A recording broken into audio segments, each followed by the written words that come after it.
استدلال کی طرز یہ اللہ اور رسول کے حکم کو حالت تکلیف اور تنگی میں ماننے والوں کو اللہ نے مومن کا نہ کافر. اللہ نے قرآن مجید میں جہاد کرنے والوں کی تعریف کی ہے, ہم اس کو مانتے ہیں. ابو بکر کا اب اپنی کتاب بخاری وغیرہ سے مولوی صاحب میں دکھائیں کہ ابو بکر نے کوئی تیر مارا ہو کبھی کفار کی طرف, کوئی پتھر مارا ہو. اہل سنت اہل تشیع کی موٹی موٹی کمزور باتوں کے علاوہ مضبوط بات بتائیں کہ حضرت علی نے یہ مضبوط اقدام کیا تھا خلافت راشدہ کے, جس کے متعلق فرمایا انی تارک فیکم من اخذتم به لن تذلوا بعدی ابدا, کتاب اللہ و عترت اہل بیتی, کہ اگر ان کی اتباع کرو کبھی گمراہ نہ ہو جاؤ گے. یہ خلیفہ راشد ہیں.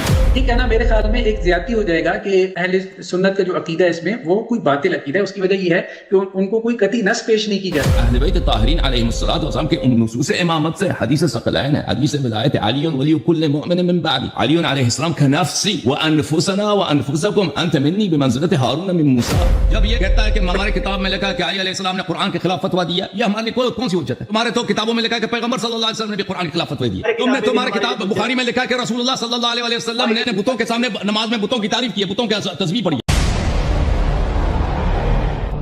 دیکھیں رسول پاک صلی اللہ علیہ وسلم کا ایک دشمن ہے, اس کا نام ہے عاص ابن وائل, جو کبھی مسلمان نہیں ہوا اور وہ رسول اللہ صلی اللہ علیہ وسلم کا کو گالی دیتا ہے. کہنے کا مقصد یہ ہے میرے بھائی, یہ جو حرمت فرار جو ہے, فرار کا حرام ہونا قتال سے, یہ ثابت ہے, یہ مخصوص نہیں ہے بدر کے لیے, اس کا نزول بدر میں ہے. السلام علیکم. علیکم السلام. جی آپ سے 2-3 باتیں مجھے پوچھنی تھی. میں اہل سنت سے سیدہ صوفیہ. اچھا سر, پہلا میرا سوال یہ ہے کہ اہل تشیع میں کافی چیزیں جو ہیں وہ ثابت ہے ہماری کتب سے. ایک چیز ہے جی ماتم. یہ جی ماتم کہاں سے ثابت ہے سر؟ یہ تو بدعت نہیں ہے. جیسے کہ میں نے آپ سے پہلے بھی سوال کیا تھا کہ آپ کہتے ہیں کہ حضرت ابوبکر ہیں جو اور حضرت عمر فاروق ہیں, حضرت عثمان ہیں, تو انہوں نے خلافت غصب کرنی تھی.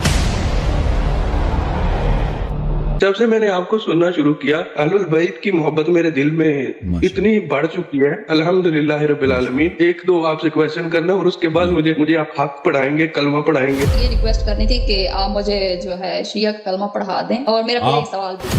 علیکم السلام بہن, بات کریں. جی میں زبیر خان بات کر رہی ہوں. کہ دوست کے دل میں میرے ہسبینڈ کو مطلب انہوں نے کلمہ پڑھا تھا آپ سے, تو میں بھی پڑھنا چاہتی ہوں. اللہ پاک آپ کے درجات بلند کرے. وہاں مسجد میرے ہاتھ تبھی شیک کر رہے ہیں قسم. اور سر جی مجھے آپ ابھی کلمہ پڑھا دیں. سر میں کلمہ پڑھنا چاہتا ہوں. آپ شیعہ پہلے سے کوئی سوال نہیں, میں سننی ہوں. کیوں شیعہ بننا چاہتے ہیں؟ شیعہ بننا چاہتے ہیں نا, جی شیعہ بننا چاہتے ہیں. جی سر, میں کافی عرصے سے آپ کے بیان سن رہا ہوں. آگا 1-2 میرے سوالات ہیں وہ میں کروں گا اور پھر آپ انشاءاللہ شہادتین پڑھوں گا.